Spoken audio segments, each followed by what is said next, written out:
શાકભાજી ફ્રૂટને કઈ રીતે ધોવાથી એમાંથી જંતુનાશક દવાઓ મેક્સિમમ પ્રમાણમાં આપણે કાઢી શકીએ.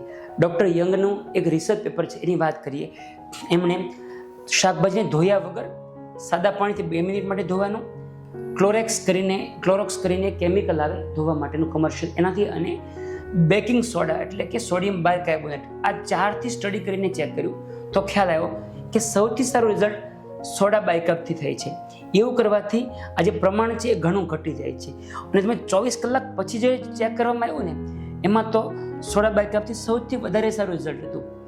અંદર જે ડીપમાં જે ઉતરી જાય દવાઓ એ સૌથી ઓછી એનાથી ઉતરતી હોય છે.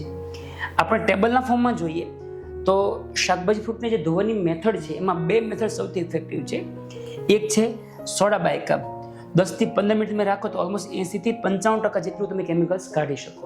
અને બીજું છે છાલ ઉતારી નાખો તો ઓબ્વિયસલી 90 થી 99% જેટલા કેમિકલ્સ જતા રહે. કારણ કે જનરલી છાલ હોય ને એ 2-3 માઇક્રોમીટરથી 100-200 માઇક્રોમીટરથી વધારે જ આપણે કાઢતા હોઈએ એટલે ઘણું ખરું જતું રહેતું હોય છે.